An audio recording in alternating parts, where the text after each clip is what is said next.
as the compass points out into the cornfield, some presence in this cornfield has awoken and knows that you're here to find that seed. And as you all are standing inside, staring at the compass, which is now rigidly shaking and pointing in one direction, you hear the sound of a murder of crows outside the windows. Hi, what's that outside the windows? Oh my god, it's a murder of crows! I can't believe it! There's birds! I love birds! The energy in the room has really changed. Something weird is going on. Period. Perhaps you shouldn't scare the children with your paranoia. Ugh. Oh, I've been Also, your smoking name's a bit nice. too much, I suppose. Yeah, the devil's lettuce. All right.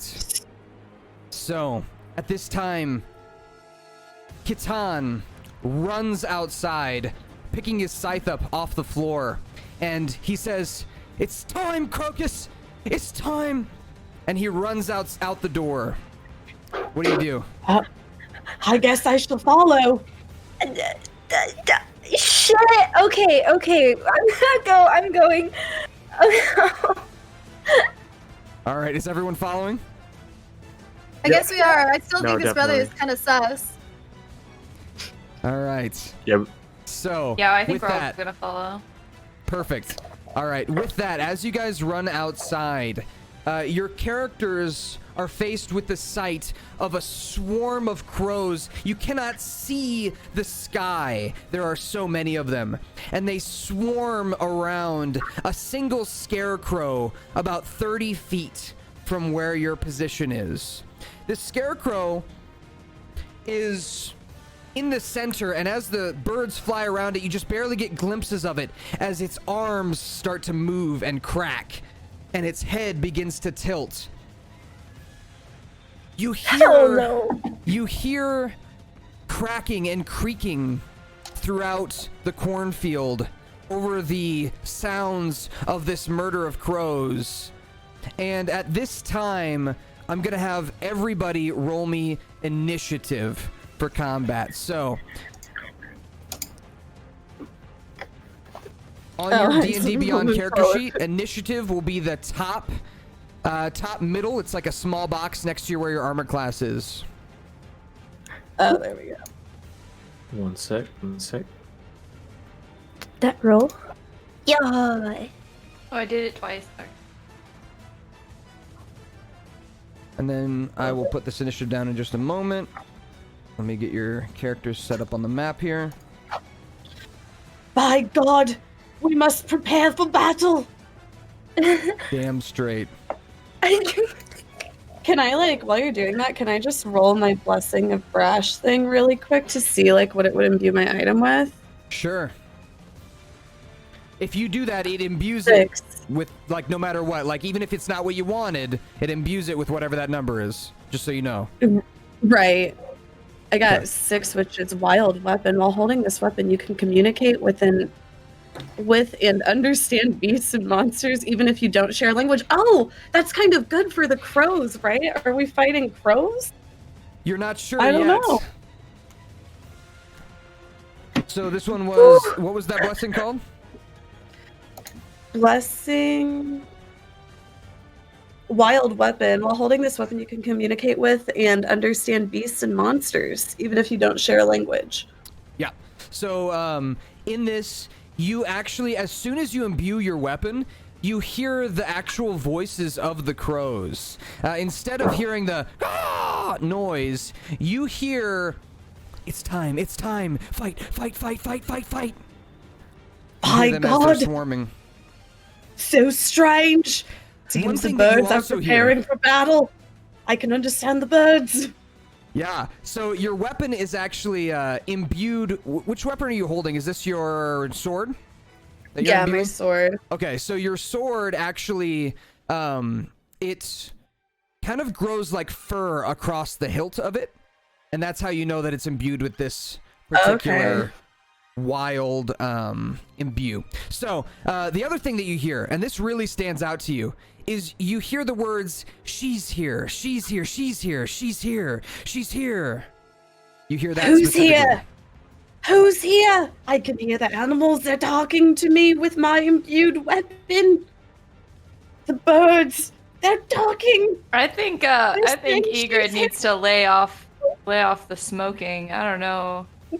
Are you okay, Egrid? I'm not okay. So nobody else in the party can hear them except for you. They can hear the noise of the crows, but they can't hear what the crows are saying. I knew it. Egrid lost her damn mind. So that is totally up to you whether you would share that information with them. Well, like what they're saying, Egrid. That's totally up to you. So... No, the birds are talking.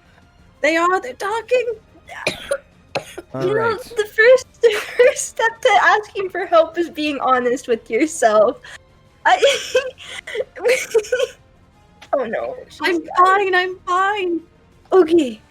It's real. I can understand them. All right, let me make sure I've got my map set up here. Oh god, she's hearing voices now. I hope they're not telling her to kill us.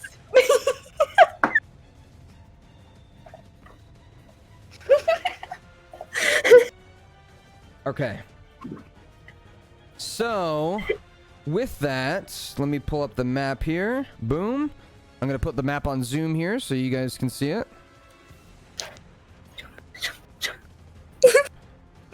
All right. So let me explain what's going on in the map here. So off the map, like over in this area that's kind of off the map, that's where the house is. Okay, so if you want to retreat in the house, just tell me, and I'll have you run off the map over on the right-hand side, okay? Just kind of behind where your characters are. So everyone, if you can see my screen here, my map, the black lines are corn rows, okay? Those corn rows are difficult to get through. You need to roll a strength check to be able to get through them, or you need to be like jump over them or climb over them. So those are your options. You can roll a strength check to push through. You can roll an acrobatics check to jump over, and I'll remind you of all this when it's your turn. Or you can have somebody like try and boost you. You know what I mean? So those are ways to get through the corn. You can get through it. It's just tough. It's just hard to get through. That's all. To show you your characters on the map, here is Khitan right here up front. Okay? So to give you a little idea of his token, there's Khitan. Very kind, gentle looking furbolg. Or if anything happens to him, I'm gonna cry. Here is Crocus. Here is Tyria right here. Here's Nephi. Here's Egrid in the back. Rossi's character Fergus. Shisa here. And then Leon, you're way back here. Okay? Here is the scarecrow that's being swarmed by crows. So it's a few blocks away. Few lines of corn away from you. You do not have any like line of sight on it to attack it with ranged attacks at this time. All you can see is just the top of its hat and its arms kind of moving as the crows circle around it. And at this time, I'm going to hear what your guys' initiative are. So we're going to start with any 20 to 25 initiative rolls. Anyone got 20 to 25? Okay.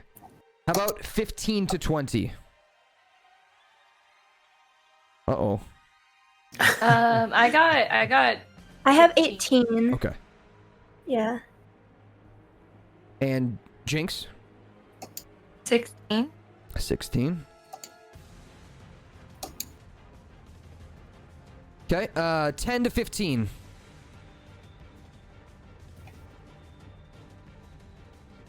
Anybody? No? Okay.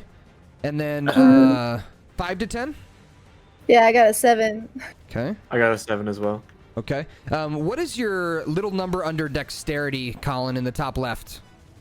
Let me see. +2. Okay, and then 14, Tyria, what's 14. yours? What's your little number under your dexterity in the top left? Also 2. Okay. So then we're just going to have ladies go first here. Okay. Normally it would be whoever had the bigger number, but since you're the same, we'll just toss up here. Okay. All right, and then Egrid, what'd you get? 2. Okay. I'm last. All right, let me roll for Fergus here. Fergus got a 15. And let me roll for Neffy.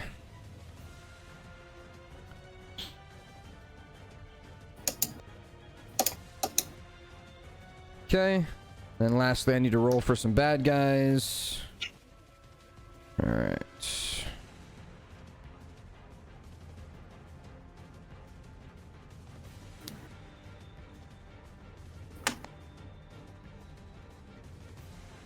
And I'll roll for Kitan. Kitan got 11.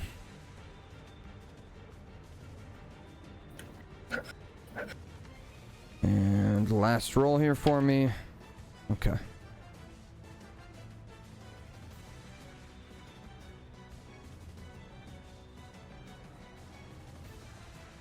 Here we go. Starting off the combat, we have, poetically, this is poetic in my opinion, Crocus, you're at the very top, having getting the first move of the entire combat. Oh boy. Oh no. So, any questions you have, feel free to ask. If you want to know something, I'll tell you. As long as it's within your character's realm of knowledge, I'll tell you. Okay.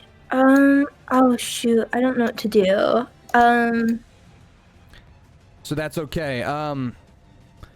You have a couple options. So one option is you can try to push forward into the corn to get a better angle on what you're looking at. It's dangerous though. You'd probably know that. It'd be dangerous to do that. Right.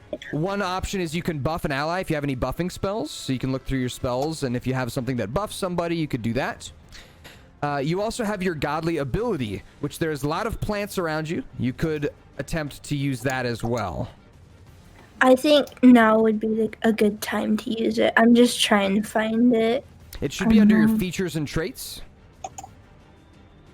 Features and traits. Go, go, go. And then you scroll all the way to the bottom. It'll be the last one, called Blessing of Moira.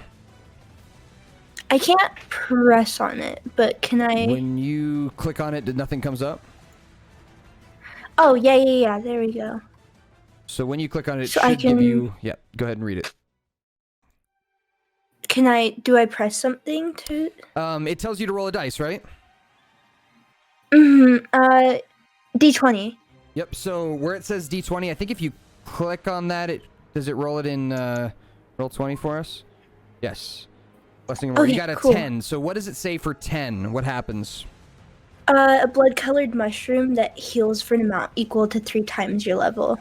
Okay. A So... blood-colored mushroom? Yeah, so what happens is you reach out towards one of the corn stalks, and you're kind of trying to push the corn stalks out of the way just to get a better look at what's going on. And as your hand touches one of the corn stalks, this blood-colored red and gray mushroom sprouts out of the edge of the corn stalk, and it glows in the the kind of dimming night sky. The crows are blocking out any light coming from the sky, so it kind of glows this reddish color. And you kind of raise an eyebrow, confused. You've had stuff like this happen to you before, where like you just randomly touch something and it grows a weird plant. This might be a new one. This might be an old one. You can decide whether or not your character has seen this type of mushroom before and knows what it does. Well, either way, you know what it does. You can just tell by the way it is. Right. I don't think my character's ever seen something like this, so Crocus is very surprised right now. Kitan actually looks back at you with like a big grin, and he says, I knew it, and he like pats you on the shoulder. That's Yeah. my sister. That's my sister. Yeah.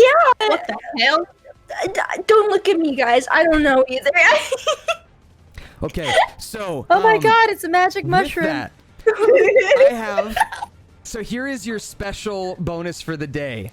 So in this area, normally when these weird growing plants happen to you, they kind of drain you. It feels like you're weaker afterwards, or you feel like tired. You know what I mean? You feel tired from using that much energy.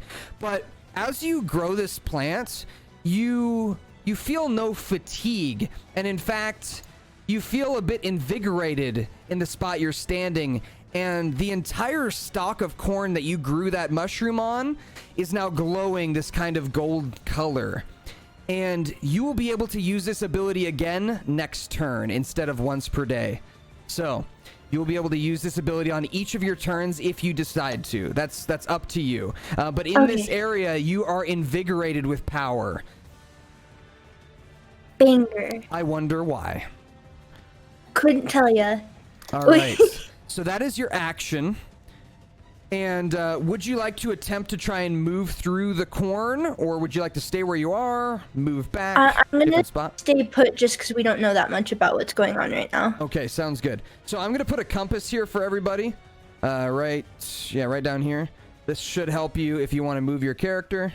Just tell me you want to go north, however many squares. You know, east, west, south, whatever you want to do. Just let me know when you want to move. All right, next up, we are gonna do the crows. So the crows are swirling around this scarecrow, and as they are, it kind of looks like a big tornado, and they slowly move to another spot a little bit further back into the cornfield and away from you all, and it leaves this scarecrow a bit exposed as you can hear it. It's starting to make noise and move, and its arms are cracking with the straw as it begins starting to climb over the corn at you. So it is the scarecrow's turn. It does not get an ability check moving through this. 5, 10, 15, 20, 25. It's going to come right back here to Shisa. The scarecrow quickly, like lightning, crawls through the corn, pushing the corn stalks out of the way. It has no legs, so it's just crawling on the ground with its arms. These hands that have these metal claws at the end swipe out at Shisa's legs. Shisa, does a 12 hit your armor class? Your armor class is the shield icon in the middle of your character sheet. No, like I'm 13. You're 13. Okay, so as it swipes at your feet from beneath the corn, you kind of lift your leg up out of the way, and it barely misses you. You do get a little scratch from the tip, and you can tell that the tips of these claws of this scarecrow are sharp, very sharp. Mm-hmm. With that, Shisa, it's your turn. Fergus is on deck. Ouch! That hurt. Dude, what the fuck? Okay, anyways, I'm scared.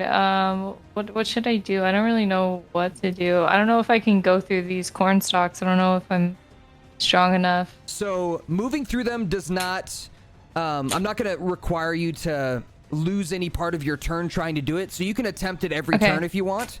And all right. It's just a strength check. So there are some times you will be able to, and sometimes you won't. It'll just depend on how well you roll your strength check. So in the top left where it says strength, click on the little number beneath it, and it'll roll you a strength check. Should be like a -1, I think, for you. Can't remember. Oh, it's a +0. Okay. An 18.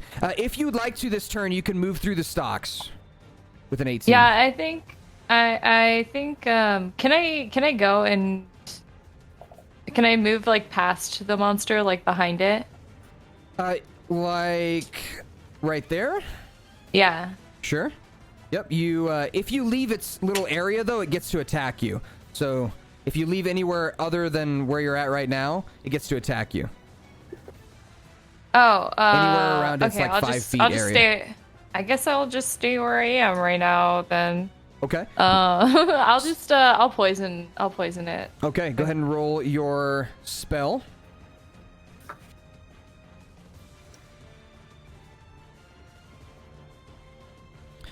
Okay, so I need to roll a DC 13 Constitution save. Rolled a 6.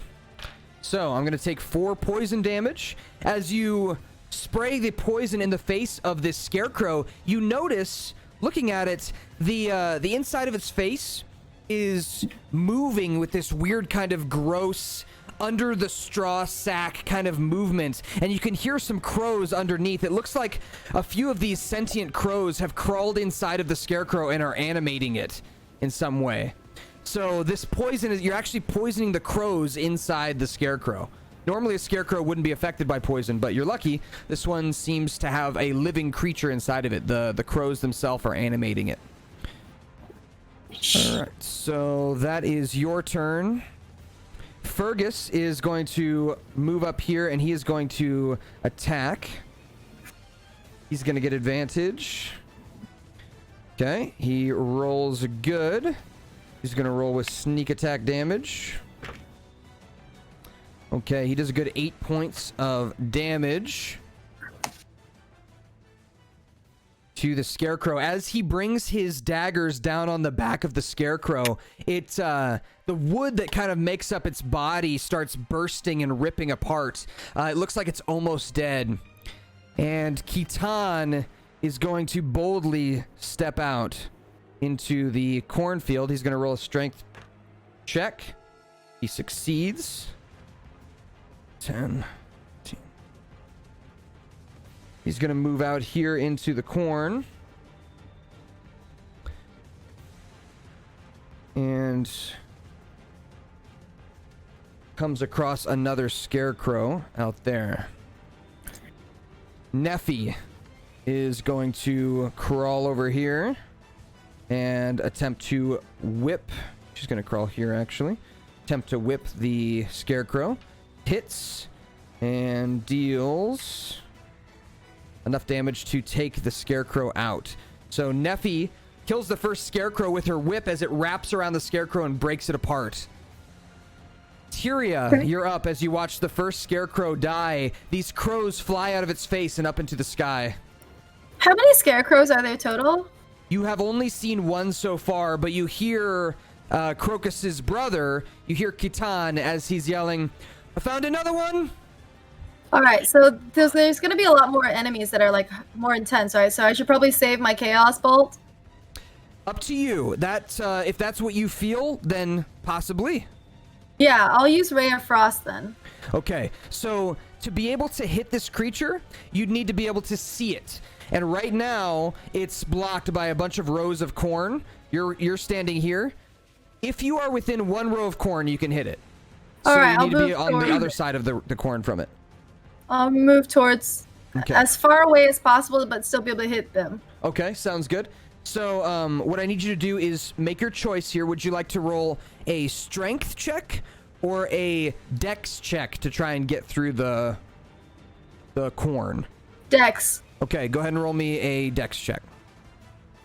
So click on the little number under dex. 7. So unfortunately, trying to climb over the corn, you're kind of unable to make it over. But that doesn't use up any of your turn. You're not sure how susceptible the corn is to fire. You mentioned that before. If you'd like to try that, you can. I don't have any fire attacks. Okay, good to know. So with that, you kind of feel a little stuck here. You could ask your party for help, like a boost over the corn as well, if you'd like. Someone boost me, please. Okay, so that's what you I say. got you, Tyria, and I Really? come running up Okay. behind. And Perhaps what do not all dwarves are bad. what do I check? Okay, so we're gonna have you do that on your turn, and I'm not gonna make Okay. it like any of your action or anything. So no worries about that. But Tyria, do you have anything else you want to do on your turn here before it ends? Ooh, you should kiss her. Oh, Because I'll you're not give her gonna a get pat. over in your turn. I'll give her a pet on the head. Okay. Thank you, All right, sounds good. frenemy. All right. So Leon, you are up. You know exactly how strong this corn is from your time with it. It's tough to push through. You can probably make it through in your big Minotaur self, and you would get advantage if you were raging. Rage is that special ability you have as a barbarian, so if you'd like to use that, you totally may. That said, you know that there's an enemy out there in the cornfield, but you're unsure of any others at the moment. Okay. So from my position, like, I'd like to just attempt to make it out to Keys, like make it Yeah. as far as I Yeah, as close as I can get. Sure. So go ahead and roll me your strength or your dexterity, whichever one you pick. I would assume you pick strength here, but I don't know which one's I higher think for you. So. They're the same. Okay, they're the same. Okay. So yeah, you get advantage on this, so you can roll again if you'd like. Oh, got Take it. the higher number. So right Got now it, you got rolled it. an 18, but you could roll a 20. Okay, you rolled a 1, which is okay. We don't count that one because you had advantage, so we take the higher one. So you push your way Sweet. out here into the corn. 5, 10, 15, 20, 25, 30. That's as close as you could get with just regular movement. That's like your regular movement on your turn. If you would like to go further, you can. It would just take up your like attack for the turn. You'd use up your attack to be able to move further instead.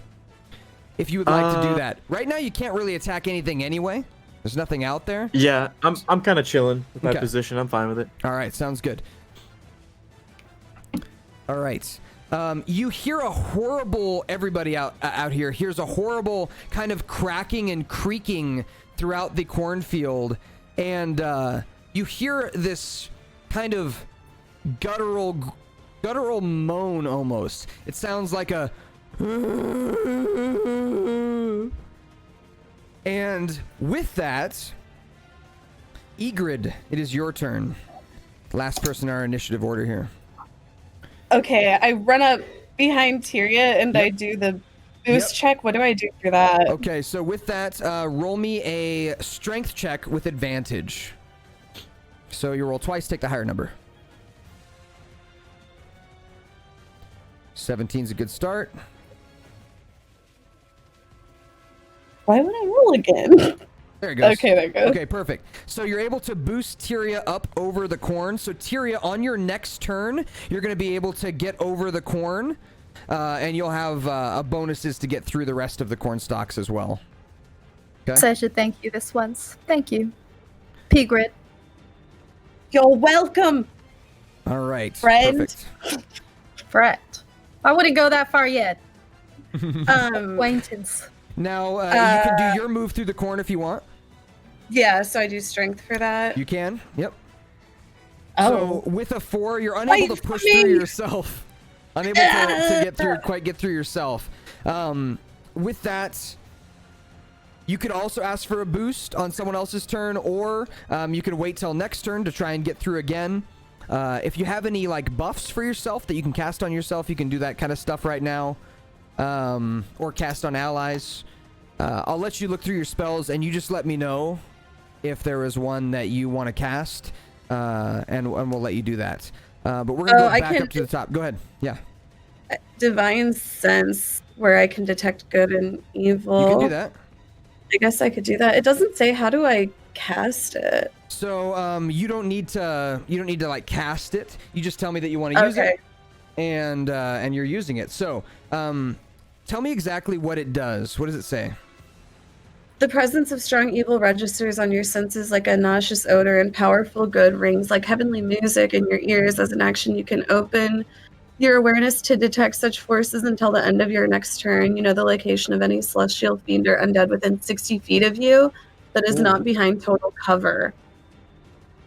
You know the type celestial fiend or undead of any of those whose presence you sense, but not its identity. Okay. Interesting. Okay, so when you use this, you kind of close your eyes, and as you do, you feel the presence of your god. You feel the presence of him here with you, and as you open your eyes, they're this kind of smoky bleach white color, and little wisps of smoke are kind of coming out of your eyes. You all see this on Egrid, and Egrid, you sense. I sense. Let me think. Something. You sense... I would consider it... Yeah. You sense undead in this area. You sense one large undead. A very large undead. And it is on its way to your location slowly. There's something awful coming. I can sense it. My senses are telling me there is something pure evil on its way. Now, just so you know, when it shows up, I'm playing with the definition of undead, because it is undead, but it's not necessarily considered an undead like a zombie or something, but it is something that died and came back to life, so I'm using it anyway. So just so you know, when it shows up, it's not going to be like your classic undead. I don't want to trick you there. But you do sense it. And that is your turn. Crocus, you are back up. Alrighty, I'm gonna try and get out into the cornfield. Okay. Crocus, you do not actually have to roll a check as the corn moves out of the way for you. It kind of parts like the sea as you walk out into the field. Where would you like to go? I want to go to Keys, if or as close as possible. You can get to any of the spaces around him. Probably just next to him then. Okay. Thank you. You're welcome. And you can see the scarecrow clearly here as it is beginning to animate as the last crows kind of crawl into its body. Okay, I want to use speech of beast and leaf. Okay. To try and communicate with the crows. All right. I don't know what I roll for that. I don't. You don't think need I to roll. do. You just tell me that you. Okay. Actually, I think that's just a natural thing you have. So let me see. You have the ability to communicate in a limited manner with beasts and plants. They can understand the meaning of your words, though you have no special ability to understand them in return. So they can understand you. You can't understand the language of crows. Right. But they can communicate emotions and stuff to you. Like you can tell an animal's emotion and like its base level simple thoughts, but you would not be able to understand an animal's like intelligent thoughts if it had any. Right. Okay. But they can. You do know that they would understand you if you spoke to them. These crows would definitely understand you if you said something to them. Right. Okay. And then I don't want to attack them yet. Okay. What can I do? So you can do buffs. You can have a conversation with Kitan here. If you want to use your whole turn to do that, you can. If you want to make it a conversation, you can do that. So any buffs, anything that you can do to prepare yourself. Shillelagh is good as a bonus action. You can prepare a Shillelagh up. Oh yeah. Okay, I'll do Shillelagh. Okay. So you got your staff that is now a magical weapon. So next time you use it, it'll do some extra damage. Let's go. And then anything else you want to do on your turn? I want to ask Keys. Keys, have you ever seen anything like this before? I haven't. I've never seen nothing like it. My mind. Casey, she was not talking to you, Casey. Oh. Oh, fuck. Oh my god, You're I love good. you, Casey. You're good. Oh my god. I'm just teasing you.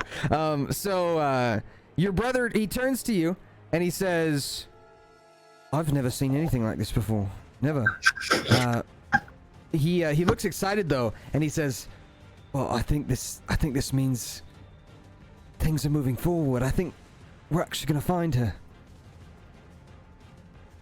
Yep, we're definitely gonna find her, Keys. That's for sure. He Okay. seems excited, and he grabs your hand and kind of holds it a little bit, squeezes your hand a little bit.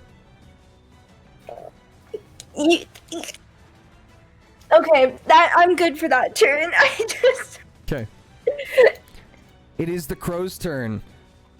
So the big flock of crows, I'm gonna use this piece of paper here to mark the flock of crows as it flies around. So it was kind of hovering over this space over here in the middle. I'll kind of rip this here. It was kind of hovering over that space right there. Then the crows are going to swoop over here, and they are going to make attacks on all three of you in this area. So these attacks are not individual. What you guys need to do is roll me dexterity saving throws. So this is Leon, Crocus, and Kitan are all going to roll dexterity saving throws. That's the top left of your character sheet. Small box in the top left. You'll see the saving throws up there. Okay. All right. Kitan rolls good. All right. So Crocus and Leon, you are both going to take 4 points of piercing damage as the crows peck at your body in different ways and swoop past you, clawing at you and digging their beaks into your skin. Okay, 4 damage. Kitan manages to dodge out of the way of any crows that come out of him or smack them out of the way before they get to him. Next is the scarecrows. So, I'm gonna put this flock of crows a little bit smaller. There. So, one scarecrow moves here and goes to attack Kitan. The other scarecrow moves from the spot where the crows were hovering before and comes over here to attack Leon. So, Leon, the first one's going to try to attack you with a 14 to hit. What is your armor class? It is a 13. 13. Okay, so a 14 is going to hit you. And this scarecrow is going to deal 2 points of slashing damage as he claws at you with his claws. That was pretty low damage. And the next one is going to miss on its attack against Kitan. All right, that is the bad guys there. Shisa, you're up. Hi. Hi. So you are able to move through the corn, the rest of the corn here, and then you'd have to make another check to get through this for the next turn if you'd like. But it's up to you where you want to go. Okay, I want to try to get up close enough so that I can dissonant whispers. Okay. So with that, dissonant whispers, I think you can find 60. 60 feet. Okay. You just need to be within vision of the creature, which would be you'd have to get through one ring of corn to be able to be in vision of all three of these creatures. So go ahead and roll me your dexterity or your strength. Try and get through.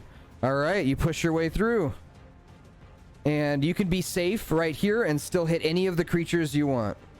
You can hit They the call scarecrow. me Shisa the Stallion. So you can hit either scarecrow or you can attempt to hit the flock of crows. I'm gonna hit the flock of crows. Okay. Go ahead and roll the damage and I'll roll the saving throw. Okay. DC 13. Yeah, they have a -3 wisdom. So they're not going to get that. So they're going to take 10 psychic damage. Stupid And bird brains. a bunch of the crows disperse as you do that, leaving a much smaller swarm. So what you've done now is you've taken this large kind of swarm of crows and you've killed quite a few of them or dispersed many of them. And you've reduced the amount of damage that they can deal to your party. So there's still a flock of crows there, but they will deal much less damage now. Give me 1 second here. Checking this.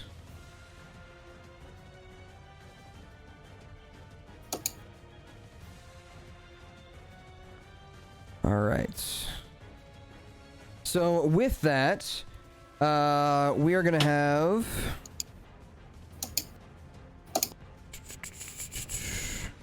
Fergus. Fergus is gonna go. He's going to roll to get over this bad boy. Okay. So he is unable to make it over this turn. And Kitan is going to pull out his scythe and attack the scarecrow. All right, so that is going to hit the scarecrow, and he's going to deal 7 points of damage to the scarecrow. Very nice. Neffy is going to go, and she's going to attempt to crawl over here.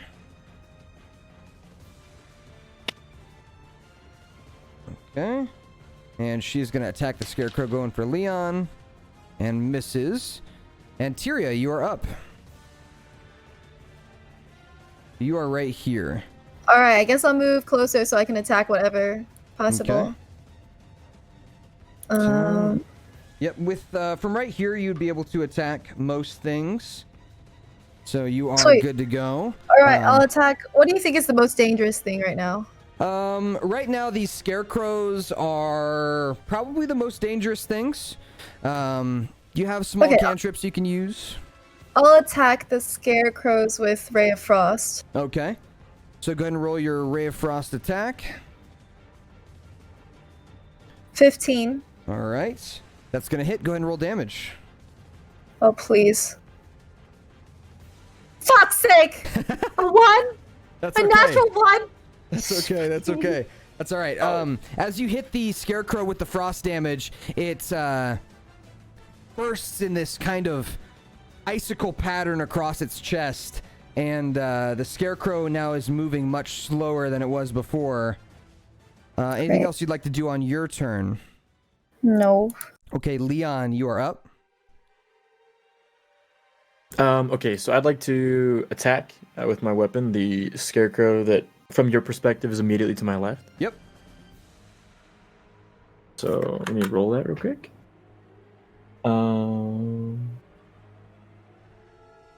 That's going to definitely hit. Go ahead and roll damage. Okay. 6 damage. That is going to burst the chest of the scarecrow. You hear the crows inside as they get hit by the flail. And that is pretty good damage. Nice. Anything else you'd like to do on your turn? If you click on where it says bonus actions, if you have anything there that you want to do, you totally can. Let me look. Where would that be? So I under, see. Yeah, under actions, there should be a little tab for bonus action. If there's anything under there you want to do, you totally can. Okay. Could I use hammering horns? Yeah.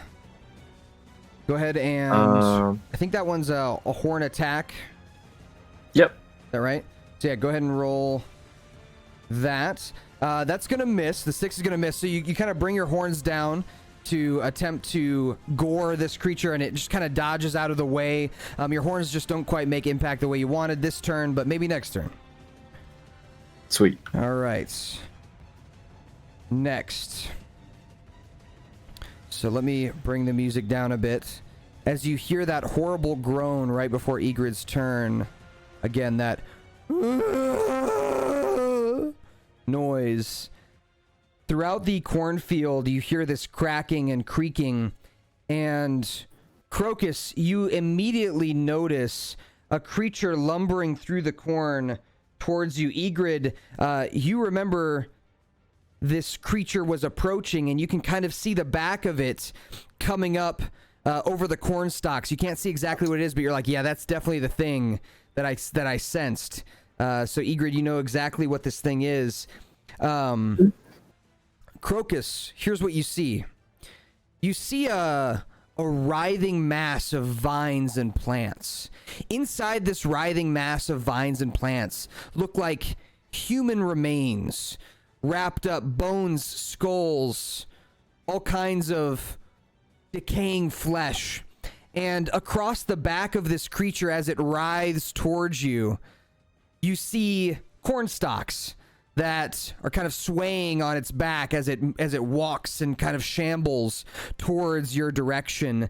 And you hear the groaning of what sound like hundreds of voices coming from inside this creature. Probably people who have come looking for this seed, as this creature made of plants and nature, corrupted in some way. You can tell this is not natural. It is destroying, eating, killing people in this area. And while it may not look like much on paper, this creature seems devastatingly scary to you, as it has big implications in that this area has been corrupted by something.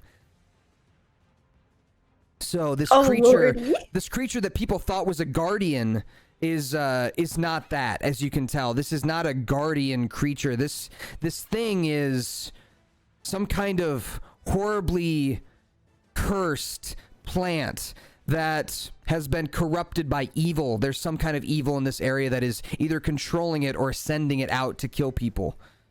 So With that, Egrid, it is your turn. This giant plant zombie creature is struggling towards the party. My God, there it is! It's cursed! It's unholy!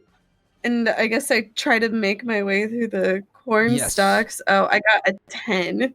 Okay, 10's just gonna do it. 10's just gonna do it. Yep. So you push your way barely through the corn.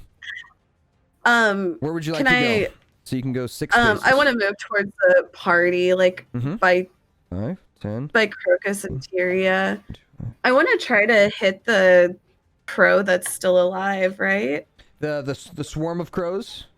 Yeah. Yeah, you can get there. Or do you want to do the scarecrow? There's the scarecrows over here, and then there's the swarm of crows in the middle of everybody. Whatever's closer to dying. I'll do the swarm of crows. Okay. Yeah, go ahead and roll your attack. Oh wait, is that right? That's good. Yep.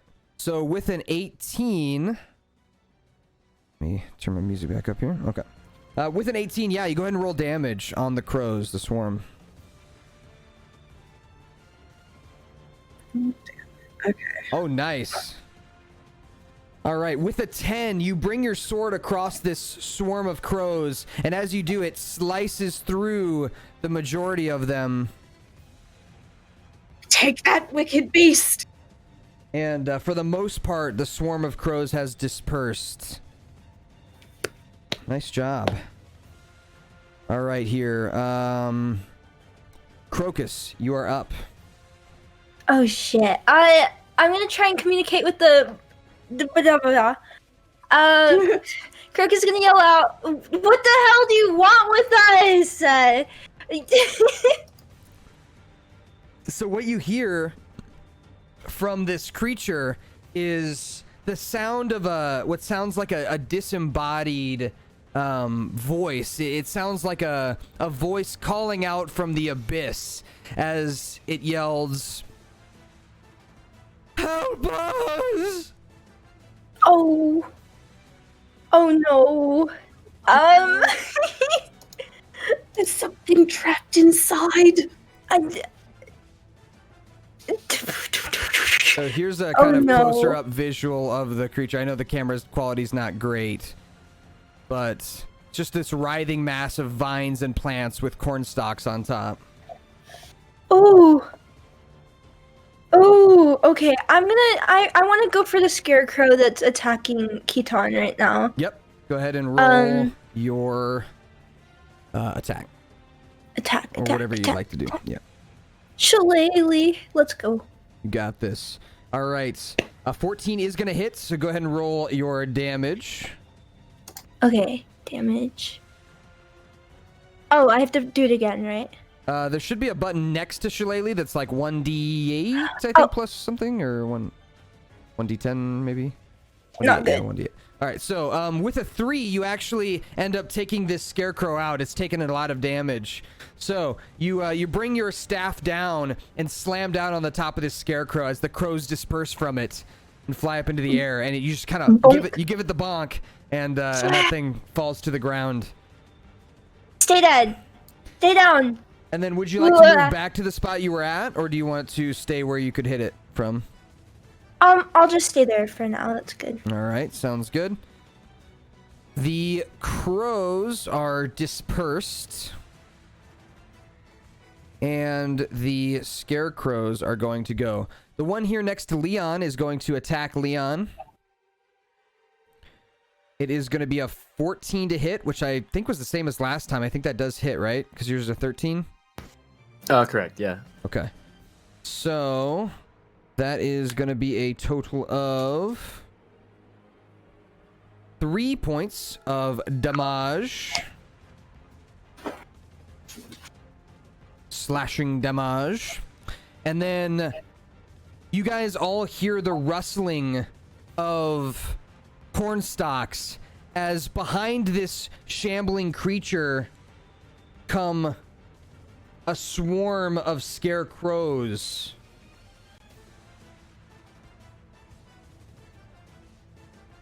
As now things get intense, these scarecrows run up on the nearest 4 people. Crocus, Kitan, Leon, and Egrid. Uh-oh. Attacks on each of you.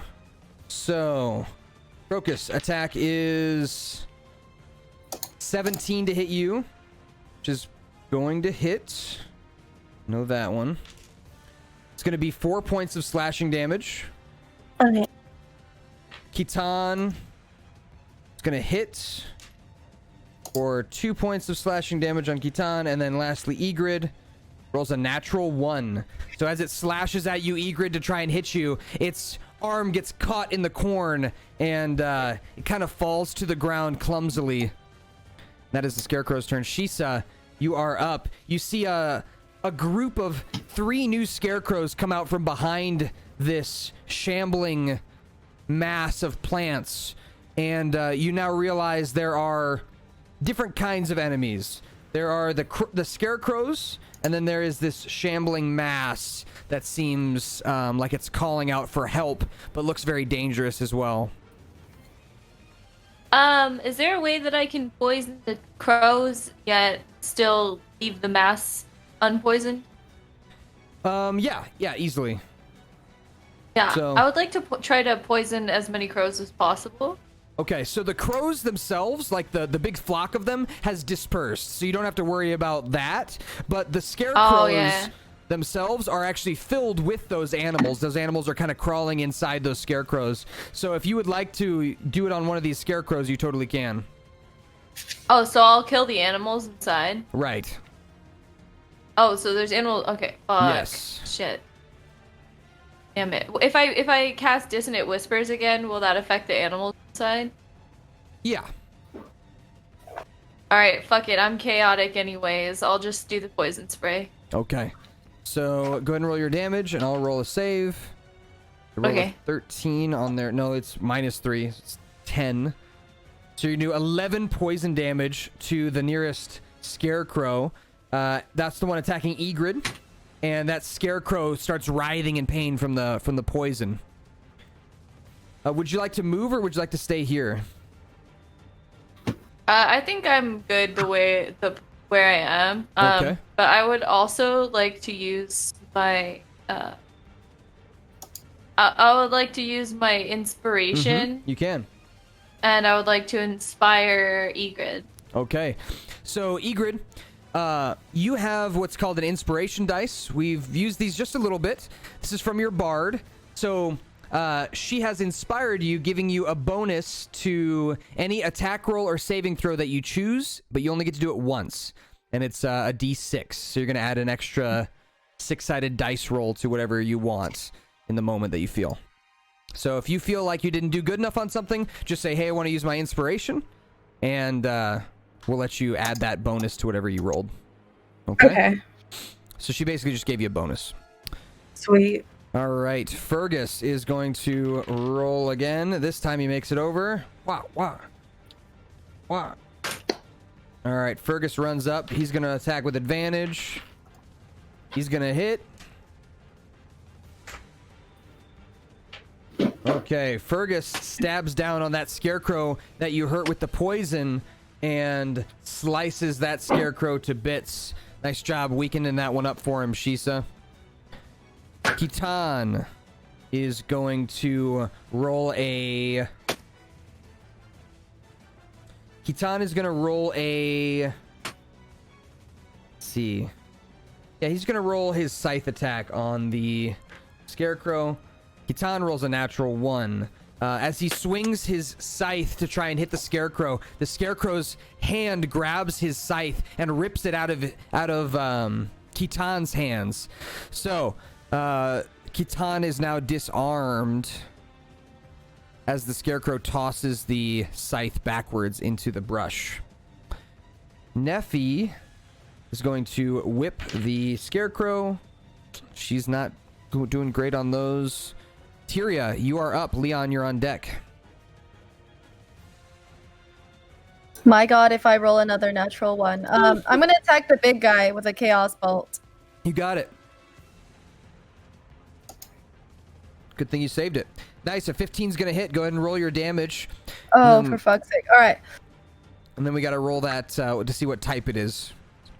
Yeah, hold on. I'm trying to X shit out. I don't know how to do this. Oh, Oh you're my good. god. All right. I clicked it. Did it cast?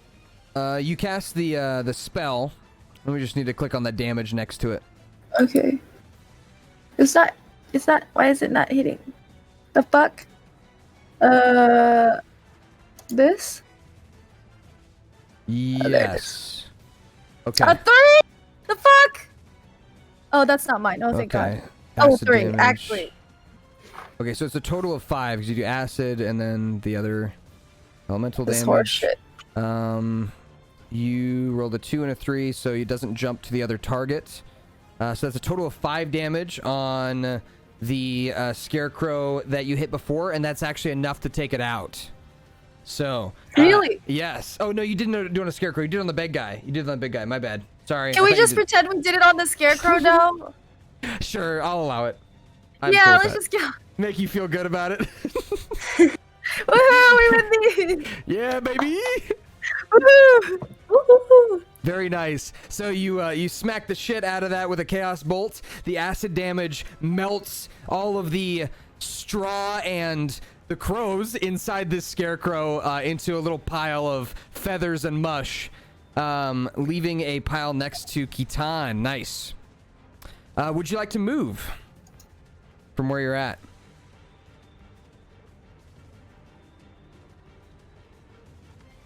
If I Tira? move behind someone, I can still attack someone. I can still attack the big guy, right? All right, I'm gonna move behind Farragus. Okay. You got it. I'm a coward. What can I All say? right. Hey, coward's work pays off. Leon, you are up. Okay, so I'd like to attack the same scarecrow as before with my flail. Yes. So let me roll for that real quick. There we go. Okay. Yeah, 18's definitely going to hit, so go ahead and roll your damage. All right. 3 bludgeoning damage is enough with the combined attacks of you and Nephi. You have taken out the scarecrow that was attacking you. It's no longer slashing at you. And your flail kind of bursts through the wood, splintering it. You are open to move if you'd like. You still have your move for your turn, so if you'd like to move up to the big monster, you can, or you can move away, or you can stay where you're at. I think I will stay where I'm at because I don't think I understand how rage works. I think that's something I use at the beginning of a turn, right? You can use it anytime on your turn as a bonus action. So you just turn it on, and as soon as you turn it on, you take half damage from like physical attacks, which is sweet. And it doesn't turn off for like I think a whole minute. So it's like a big round. That's like a whole combat pretty much, because each round of combat is 6 seconds, so it's like 10 rounds of combat. Oh, perfect. So, Okay, so it yeah, lasts for a while. Okay, yeah, so I will do that then. Okay. I And will then I rage. think it does turn off if you don't attack on your turn or you don't take damage during the round of combat. So like if you're not like actively, like fighting something, raging is not a good idea because it'll just go away. Oh, right, because But- I just hit something. I understand. Yeah, so you just hit something, so it's good to do rage now. And then when this creature moves up, assuming you take some damage, that's good for your rage too, because it'll keep your rage up. So if you take Okay, damage from a perfect, bad yeah. guy, it keeps that rage going. I will do that then. Okay, so you cast your rage. We're going to say you did that before you attacked, because you actually get bonus damage when you rage too. You get +2 to your damage, so that goes from 3 Right, yeah, damage I'm to seeing 5 that. damage, which is pretty sweet. So on your following Awesome. turns, just remember, you could write this down somewhere, or I'll try my best to remember as well. You get an extra +2 on all of your damage because you're raging. Okay, yeah. Which is pretty sweet. And this creature is going to move forward. And as it does, it is going to crouch down. These vines kind of dig into the ground. And as they do, they come up beneath the feet of everyone within 5 feet of it. These vines attempt to grab the ankles of Ygritte, Kitan, and Leon. So Egrid, Kitan, and Leon, I need you to roll me a dexterity saving throw. Top left of your character sheet. Good, good. And Kitan. Beast! I start cutting at the roots with my sword. No, they recoil, and you almost hear like a as they recoil. Kitan rolls poorly as the vines wrap around his legs and drag him to the ground. Flip Kitan over to his status symbol side. As he falls to the ground, he kind of hits his head on the ground, and he looks up at you, Crocus, as the creature is now dragging him towards this gaping hole in the middle of it, which is probably where it keeps dragging people and killing them. Oh no! Oh, uh-oh. Now it is Egrid's turn. It's almost your turn again, Crocus. Okay. I want to try to finish off that crow to like the north, like in front of Crocus. Mm-hmm. So go I'll ahead and use roll me a strength check to try and get through. Get up to it. Oh, my strength. Oh, yeah. See if you can get through the corn. You totally can. All good. You come up here. You rolled your 15. That does hit. Go ahead and roll damage. 11 slashing's really good. It doesn't quite kill this scarecrow because it hasn't taken any damage yet. This is the first damage it's taken. As you slash through it, you splinter some of the wood off to the side. The straw kind of falls out, and you see a little blood dripping out of it from the crows inside that you've killed. Take that beast, wicked evil. You just hear this. We will you from inside. this land. Oh, you're fine. All right. Anything else you want to do? No. Okay, Crocus, you are up as your brother is being dragged. Not on my watch. Not on my watch. I'm going straight for the beast dragging him right now. Okay. And I want to use. What do I want to use? So as you approach this creature, you notice that it is made of foliage. And there is still some that is living on its back. There's still some that is alive. And you could use your godly ability on those living plants to grow the little bulbs and things if you want. It's just another place you can grow them. So that's just letting you know. You can actually grow them on the bad guy if you'd like. Oh, thank you. Sure. Let's do that. Okay. Roll me that D20. Donk. All right, what does a 16 say for you? It only goes up to 10, so should I just do 6?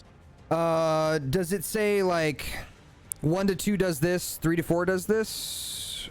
Like it doesn't say anything like that. Oh, no, it's just so my 1, 2, 3, 4, 5, 6, 7, 8, 9, 10. So it must have been a D10 that I have you roll then. My bad. No worries. Yeah, go ahead and roll a D10. So you can actually type that here in Roll20. Do /roll and then lowercase d and the number 10, and it'll roll for you. Okay, so you got a 9. So what does a 9 say? 9 is a plump fruit that when eaten causes the enlarge spell on the person who ate it. Okay. Can I stomp on it? You could. It's like some Alice in Wonderland shit. Okay, you could. Give me a second here. I just want to make sure because I thought when you look at that chart, are you sure that you can't scroll to the right and see more of the chart? Is there like a little scroll bar at the bottom? Oh, I can! Okay, so what does 16 say? Because that's the one you actually got. A large creature eating Venus flytrap that is hopelessly in love with you. Okay, all right. So here's what happens.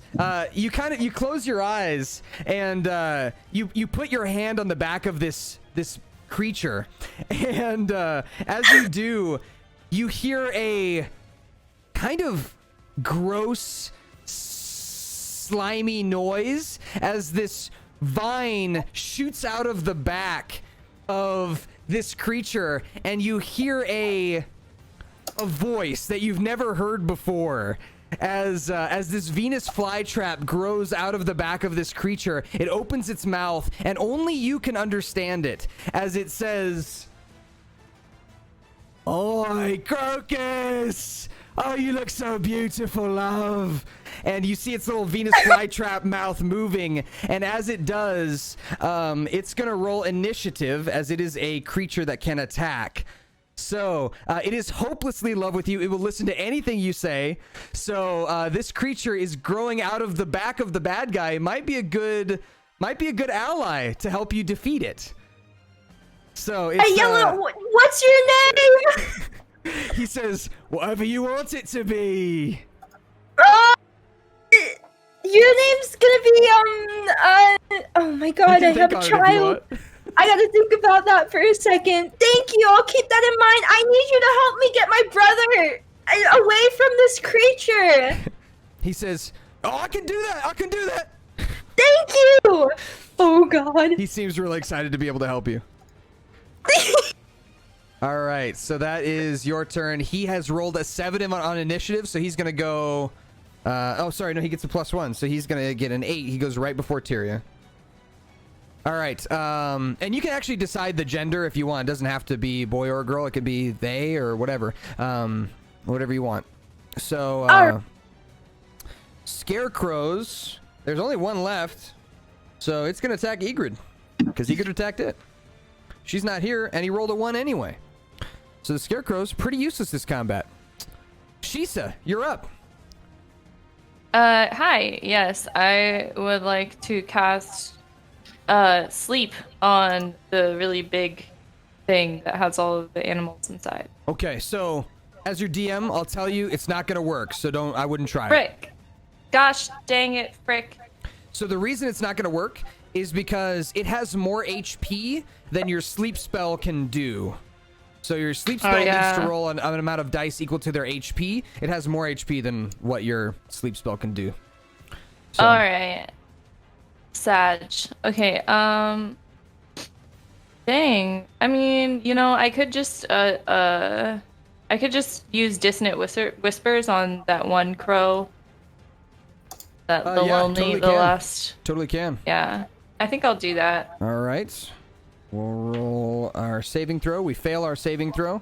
So it takes 11 damage, and all of the crows inside they're like, ah!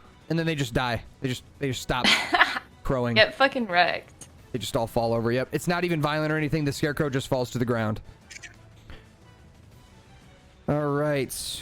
With that, would you like to move from your spitty spot?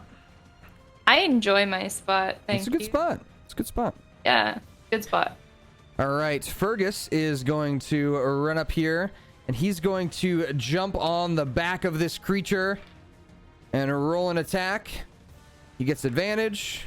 That's good because he needed it. And he is going to get 7 points of piercing damage. So Fergus runs up, and I'm not going to try my Irish accent because I can't think of it right now. But Fergus runs up and jumps on the back of this creature and stabs his daggers into the back of it. And starts kind of riding it around. Kitan is going to attempt to roll to get out of the vines. He fails. And continues to be dragged. Neffy is going to whip this creature. Whip it real good. Neffy can't catch a break today. The Venus flytrap is up. So, the Venus flytrap has a few things it can do. It can bite with its mouth, and it's uniquely sharp teeth. It's not like a regular Venus flytrap that's like kind of harmless to most things. It's sharp. It's gonna hurt if it bites something. It can also create a small healing leaf, or it can attempt to wrap around something, like try to grapple something. It's not big enough to grab around this creature though, so your best move here is either make healing or do the attack and try and get Kitan out of the vines. I want to get Kitan out of the vine, so let's use the bite. Okay, so what do you tell it to do? Your name is Basil now. And Basil, I need you to bite the vines that have my brother. Just go. He nods his head and just goes down in for a big bite on the vines, trying to let loose.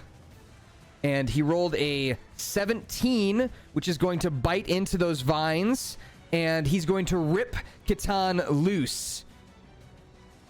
Yes! So he rips Catan loose of the vines. Very nice. Thank you so much for the raid, Trisha. So No much. Good I job, hope your stream was Basil. Good job. He nods his head and he says, "I did good. I did good." Yes, you did. You did so good, Basil. I'm so proud. Tyria, it is your turn. Perfect. After this, I actually have to go. I'm sorry. I'm getting like the worst migraine of my life. But I'm going to attack the big guy with the Chaos Bolt You got it. again. Try one more time to hit this fucker. Yeah. Go ahead and roll damage. Yes.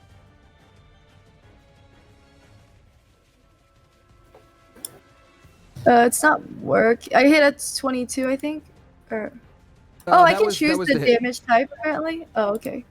So then if you click where it says, there we go, nice, perfect. Okay, so it's thunder damage. So 9 thunder damage and 4 regular damage. That's 13 damage. As you fire the Chaos Bolt at this creature, it pierces through the plant body, kind of ripping through, causing all this kind of juices and stuff to fly out. It lets out this horrible noise as you fire through it. And you deal a really good amount of damage to it. And you actually hear a holler back that says, "Thank you!" Interesting. All right. All Did you right. need I to go? do need to go. I'm so sorry. Bye, guys. All good. Check Bye, your Trisha. messages. Feel better Bye. soon. Thank you. Bye, Trish. Feel Bye, better. guys. All right. Let me fix up my overlay real quick. Uno momento. While we're doing that, it is Leon's turn. Okay, so I'm still raging, correct? Mm-hmm. Yep. Perfect. Okay, so I will attack with my flail. So let me run You that got again. Okay. I think I just rolled the hit. I'm not sure. Sorry, I was typing something in the chat. Oh, there. you're Yes. good. You're good. All right. Yes, that does hit for sure. Okay. Perfect. All right, 9 bludgeoning damage as you bring the flail down on top of the creature. That is really good damage. And we add 2 to that because you're raging, so that's actually going to be 11 damage, Cool. which is sweet. And again, the creature kind of lets out like a... This time a little softer. Thank you. It's looking like it's still lively, but it's thanking you for attacking it, which is a bit... unsettling. A little weird. Yes, a bit unsettling for sure. And then I'm going to zoom in the map here so everyone can see a little bit better here. And how do I get it? Let's see here.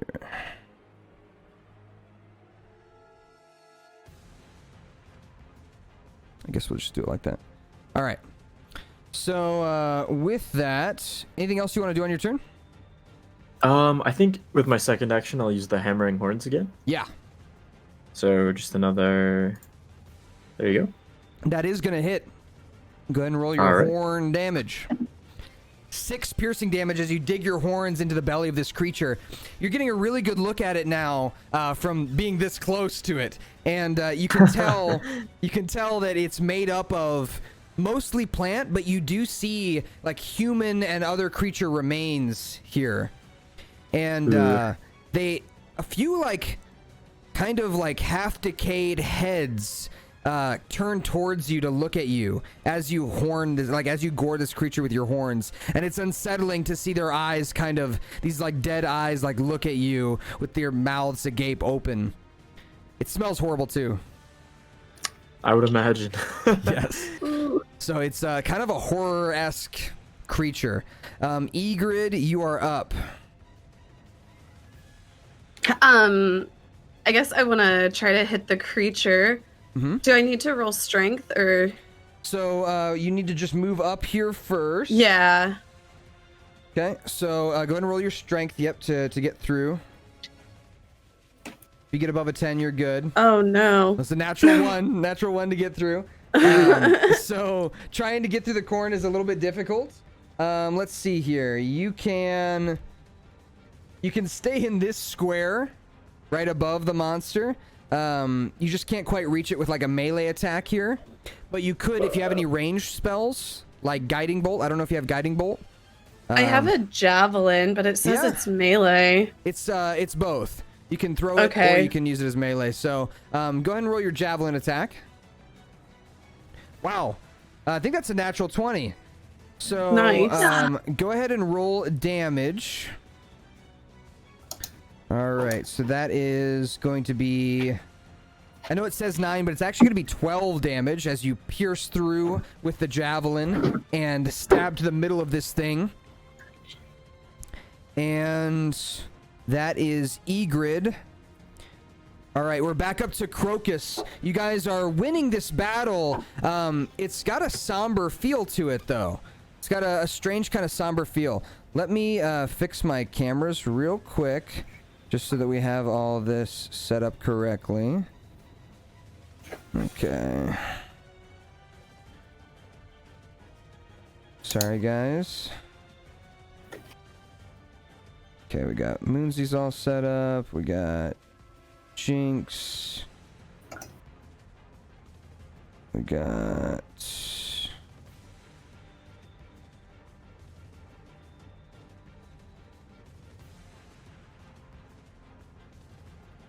Just gotta get, oh no, I think that's all we need for this. Okay, yeah, so we can just put Trisha's art up. Boom. Transition. Okay, is that... Are we missing anybody? No, we got everybody. Okay. Perfect. Go ahead. Okay, I want to use Shillelagh on the creature. Should I just do the damage? Yeah, go ahead and when you click on it, it should roll. Roll the attack and then roll the damage. We'll see what the attack is. You're probably gonna hit. Okay. Yeah, a 12 is still gonna hit, and then damage is 7. That's good. So you bring the shillelagh down on this creature, and it seems to really make an impact. Your staff really does quite a bit of damage to this thing, and all of the eyes of the creature, all these like kind of heads and these kind of undead eyes all turn to look at you. Oh. Yes. Oh no. Can I get Basil to do damage, or can That'll they be on only his do turn. it? Okay. Oh, okay, cool. I don't know what to do. They're all looking at me now. Right now, your brother's free from the vines, but Okay. the creature is looking at you. It looks like instead of like killing intent, it just looks at you like sadly. Oh. I'm so sorry. How can they help you? You said you needed help earlier. How do we help you? The creature says, "Please kill us." Oh my god. Yeah, that's Okay. unsettling. Oh no. Anything else you want to do on your that- turn? Is there anything else I can do on my turn, or is that it? Let's see. I think that's it. Okay, then I'm good to go. Alrighty. Shisa, you're up. I think I'll just take him up on his offer and try to kill his ass. All So, let's go. I'll use. Wait, can I use another spell? Oh yeah, I can. I think I'll try to use poison on him. Okay. Yeah, go ahead and roll your damage here. You're within 10 feet. So a constitution save of 13. He does roll a 15, so it's not going to deal any damage this particular time with that cantrip. So he rolled a little higher than your number to beat. So with that, would you like to try and move through the stalks, or do you want to stay where you're at? Yeah, I'll move through the stalks, but I'll be behind. I'll be behind Crocus and Leon. Okay, go ahead and roll me your strength or dexterity, your choice. I'll do strength. Alrighty. With a 6, you're kind of forced to stay in your spot here. Unfortunately, can't quite make it to Crocus as you try and push through the corn. God. It's unsettling hearing all this on the other side of the corn from you.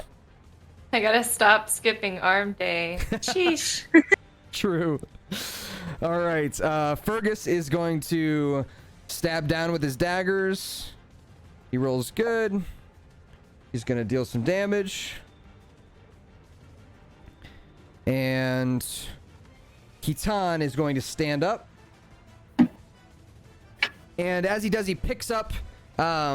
actually, no, his scythe is gone. So he is going to... oh, this is going to be sad. He puts his hand on the creature and closes his eyes like you did, Crocus, and waits for a moment and just kind of waits there. And then he kind of like scuffs his boot against the ground and goes, "Shit." Just can't seem to get his powers to activate for some reason. He really... Oh. He's really trying. Oh no. Neffy is gonna finally hit. Very good. Good. Neffy deals some extra damage here, and now it is Basil's turn. Is it Basil? Is that right? Yeah, Basil. Let's Basil. go, Basil. Basil. Fuck him up, Basil. You want him to bite him? Yeah, fuck him up, Basil. All right. He goes, "Yeah, I'll do that. I'll fuck him up." Yeah. All right, so the Venus flytrap bites down on the creature that it's attached to, and rolls pretty good. As it bites down, it takes out a big chunk of the top of this thing, and this thing is kind of falling down to its last legs here. Tyria is going to fire her bolt and miss. Leon, you're up. I think it's another standard flail and horns combo, so I'm gonna go for it again. Yes, with 16 is going to definitely hit. Go ahead and roll damage. Perfect. 5, good, plus the 2 is 7. And then, would you like to do your horn attack as well? Yep. Alrighty. 22 is definitely going to hit. And nice, maximum damage with 8. As you gore your horns into this creature, you actually gore like right into the center of it. And you end up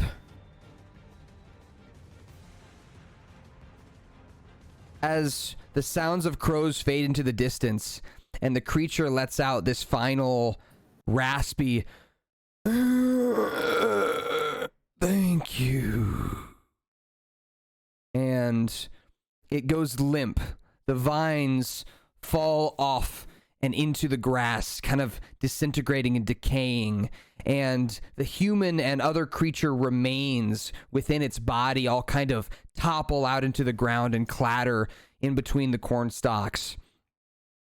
And the creature is defeated.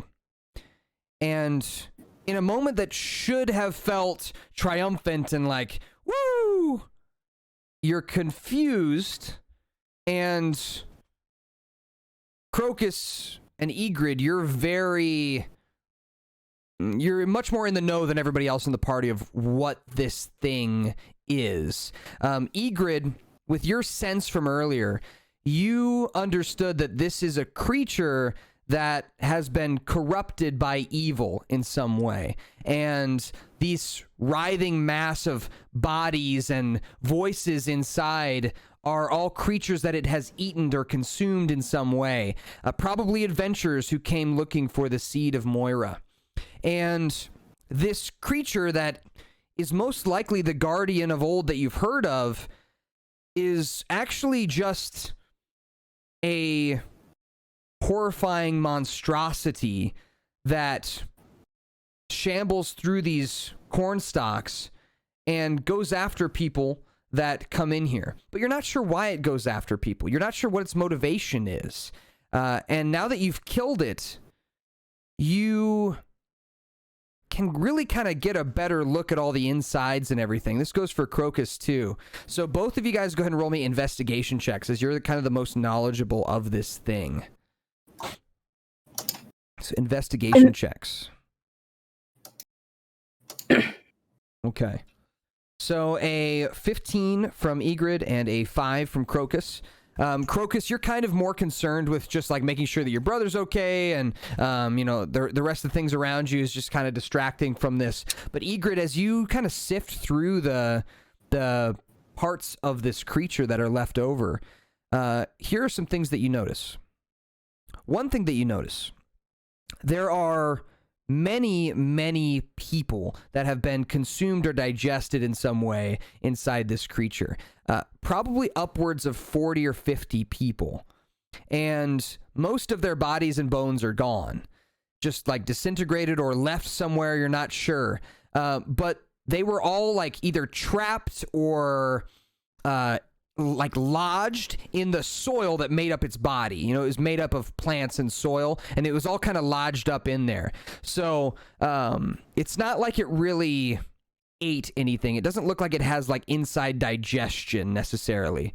The creature looks like it was corrupted by evil for sure, that you get from your investigation check, as you can just tell the evil magic that corrupted it. It gives off like an aura to you that you can kind of sense.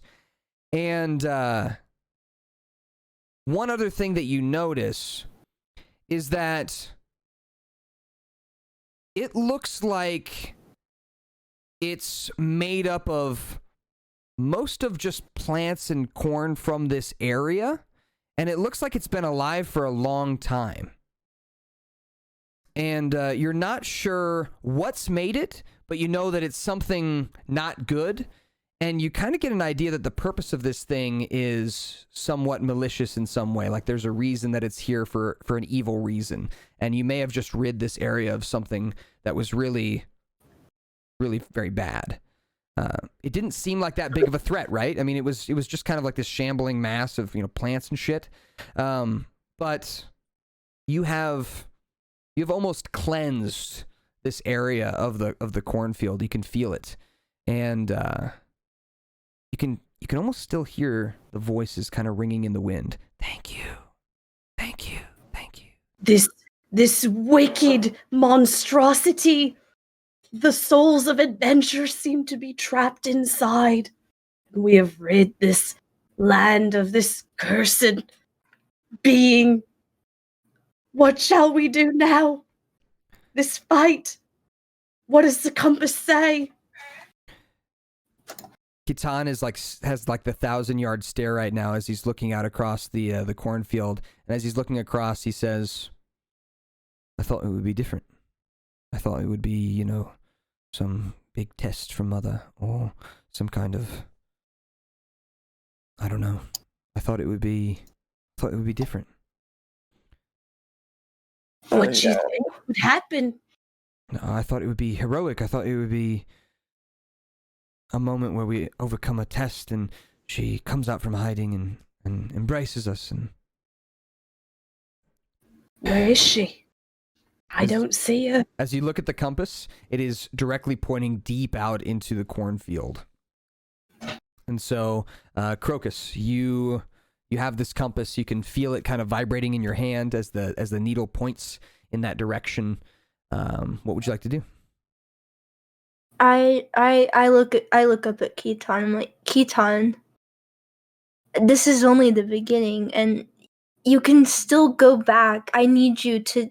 I still think you've seen how dangerous this is. I need you to go and meet up with our friend in the forest, and I promise I will come back for you, but this is not your fight.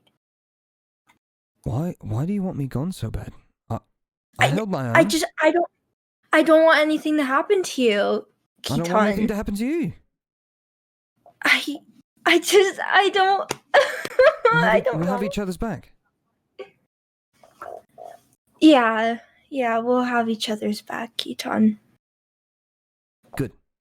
He walks into the cornfield, picks up his scythe that had been tossed into the cornfield, and as he comes back, he says, "Shall we follow the compass then?" Yeah, we'll follow the compass. Is everybody else? Are you guys okay?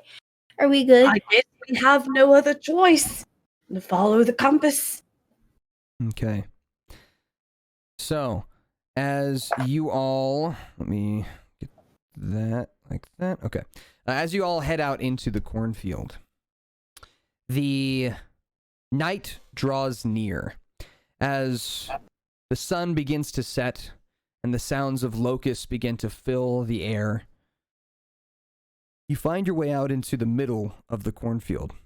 Once in a while, walking past a scarecrow that gives you a little bit of a shudder, but doesn't come after you.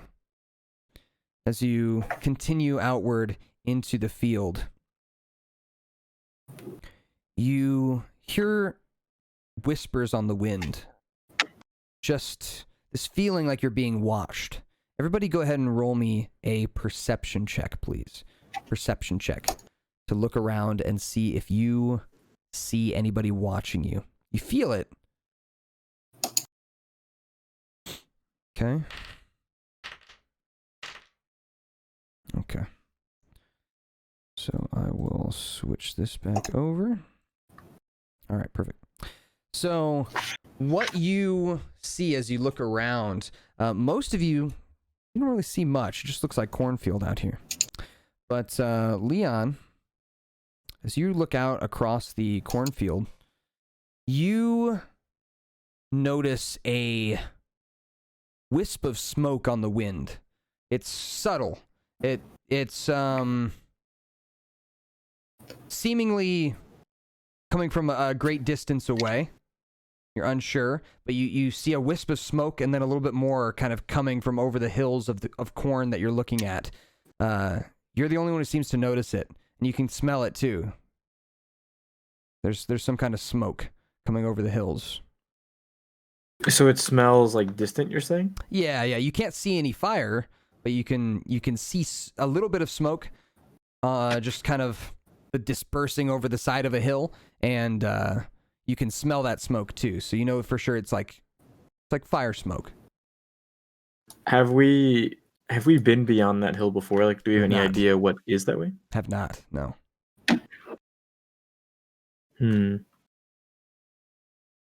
I have a feeling we should probably scope that out. Okay. So like the direct. I was gonna say, do you tell your party? Yeah, no, I there's something beyond the hill. I have just a hunch that it's something bad. It's something that we're needed over that way. Okay. So, with that, you guys all head over to the top of the hill. And as you walk to the top of the hill, and there's corn that covers this entire area. You're not finding a single spot that doesn't have some of this corn somewhere. It's a little bit away from where the arrow's pointing on the compass, but you want to check this out to make sure that you're safe. So you head over to the top of this hill to look out across, and you actually get a nice vantage point of this area. It is miles and miles and miles of endless crop. But far to the south, you can see a wall of flame coming towards you slowly. As this field of corn is burning. You're not sure where it started or how it started, but this fire is slowly creeping towards your location and will be on you within the hour. And it is massive. It looks like it spans 4 miles. And you're now looking up at the clouds in the sky. Those are not clouds. Those are smoke clouds that have billowed over the sky.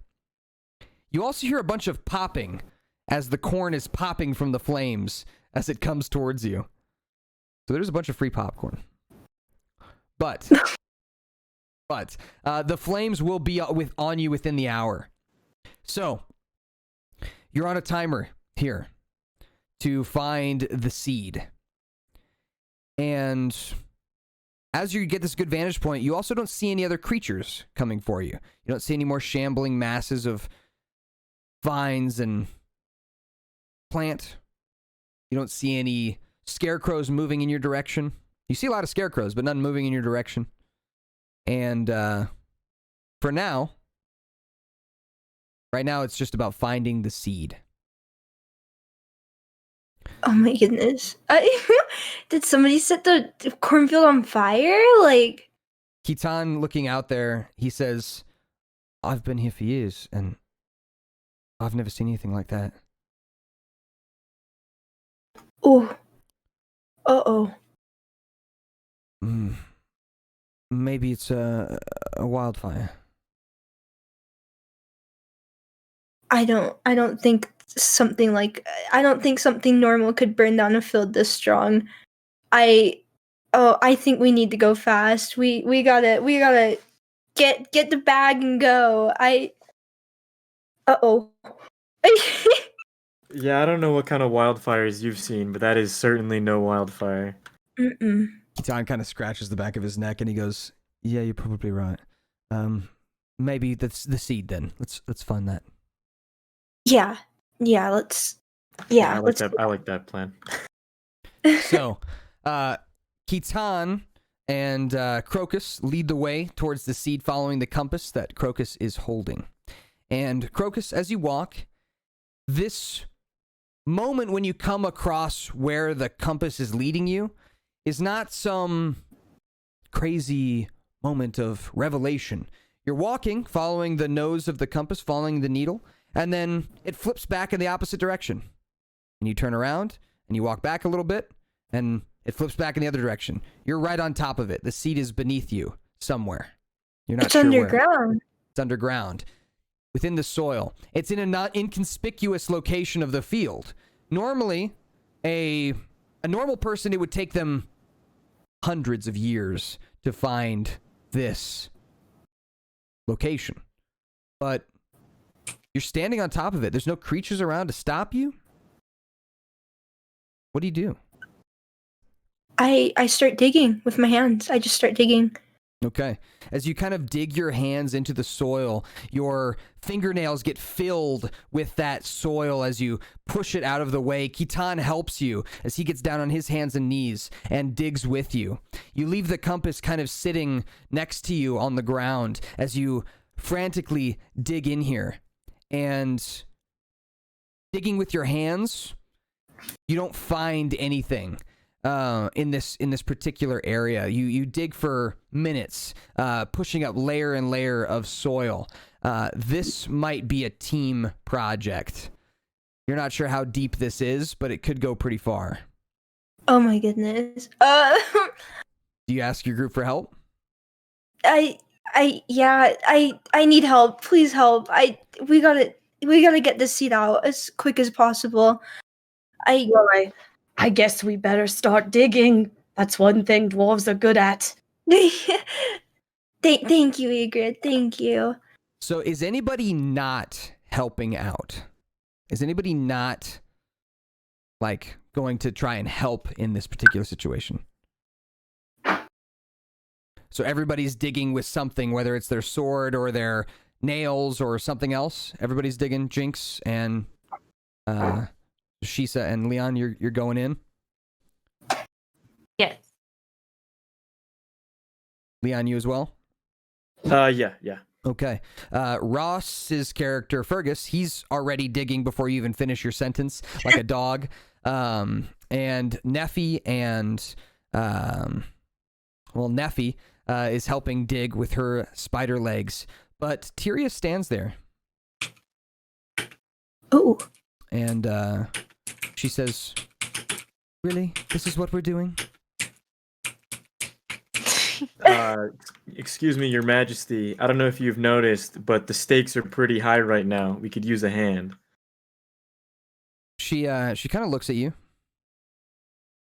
and looks away. then looks back at you. And she says, "You don't need my hands." I mean, back in that fight, you clearly needed ours. She rolls her eyes. And watching you all kind of vigorously dig in this area, creating a larger and larger hole, she kind of shakes her head.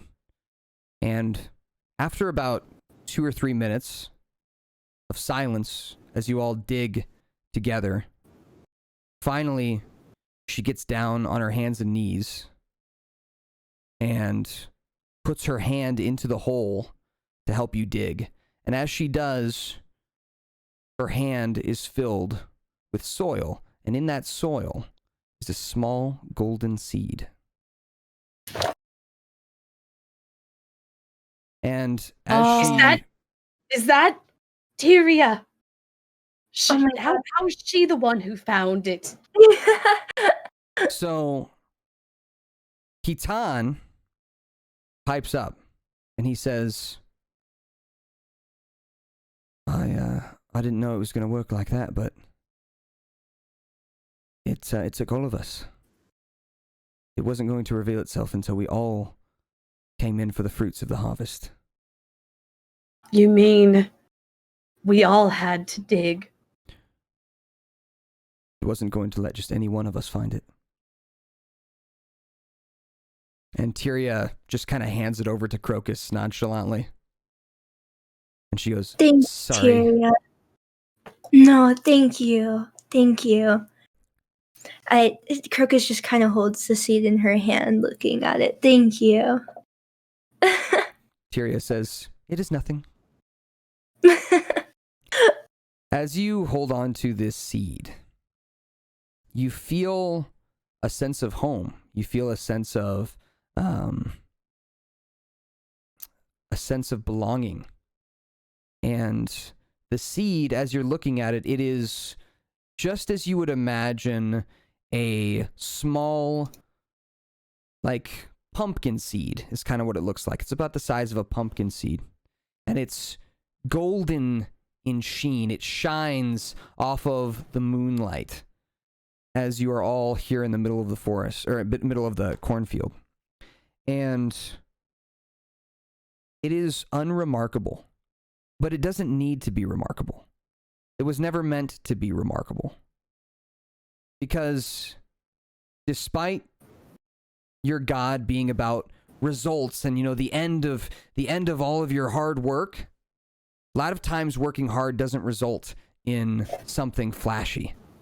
A lot of times working hard results in something simple and beautiful and something worth nourishing. As you hold on to the seed, you hear a voice. And that voice says, oh, somebody's typing. I can hear somebody typing. Clickety clack clack. We get it? Okay. So the voice says, "My daughter, you found me."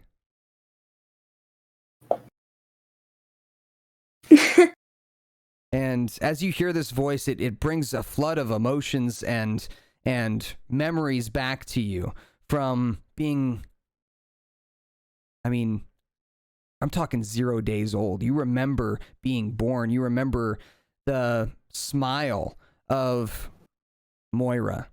She is otherworldly in her appearance. She shines with the light of a star in the galaxy, and she has a smile that is gentle but unrelentingly hardworking. The kind of mother that would do anything for their child. And she says, "I knew you would come, but I'm not sure why. I left you.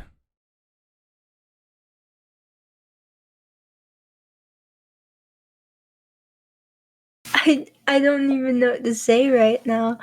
Oh my goodness. Kind of I leaves just go you. speechless. Kind of leaves you a little speechless. And Kitan says, "Well, what is she saying?" She's. I. Let me hold her. Let me hold her. Oh, Keys. Crocus tenderly puts the seed into his hands, but she knows that he's not going to hear anything. As he grasps the soil that you put the seed in and holds on to it, he kind of nudges the seed a little bit with his pointer finger. He closes his eyes. He says, "I don't hear anything." Was she speaking to you?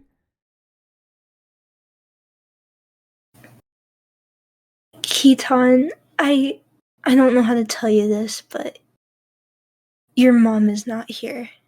She's back where we grew up. No. You saw the letter. This is my mom. She like tenderly picks up the seed back from his hand. Keaton, that letter wasn't about you. He closes his eye. He like squints his eyes really hard, and his ears kind of they droop down and then back up and down and back up, like he's really thinking hard. And you see beads of tears start kind of forming at his tear ducts and rolling down his bovine nose. They kind of drip off of his septum piercing, and he says, "What do you mean? What do you mean?" Keaton, you're my brother, but we share the same father, but we don't share the same mother. I'm so sorry. I've spent years looking for her. You've spent days looking for her, and He kind of like falls to his knees. I didn't know how to tell you. You've spent more time than you've spent a lifetime not knowing the truth, and I'm so sorry. I'm so sorry. I don't know what. He kind of shakes his head. And Keaton, you're a great man. You were put here for a reason. To lead Crocus to her mother. We couldn't have done it without you. He's got his eyes squinted real tight as the tears just keep coming and dripping onto the soil. And he just shakes his head, and he looks up at Ygritte when she says that, and he says, he looks over at Crocus now. He doesn't say anything to Ygritte, but he looks over at Crocus. He says, "What am I gonna do now? I gave up everything." Keaton, reason. You can live a life you want to lead now. I'm so sorry that you didn't get to live your life or even have a childhood. I'm so sorry. You can go home. You can go home now, Keaton. He kind of sniffles. He says, "His father's still there." Yeah, he's still there. Still baking bread every day and waking up early and probably he chuckles and snorts a big probably drinking coffee or something. I don't know. He says, "Well, then I better go home and apologize." He'll be happy to see you, Keys. I've hated him for years.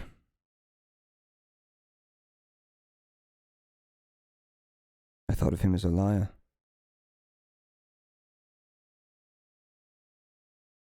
I need to go pay respects to my mother then.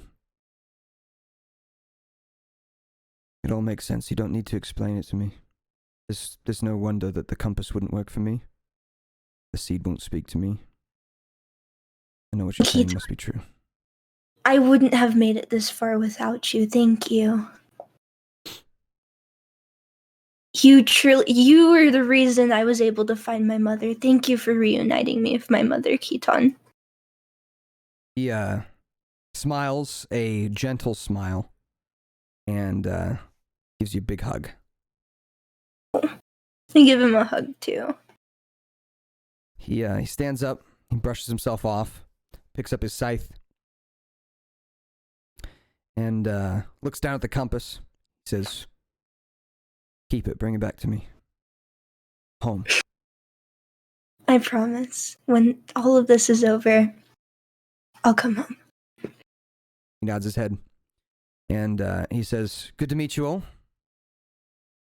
I wish you the best of luck, demigods."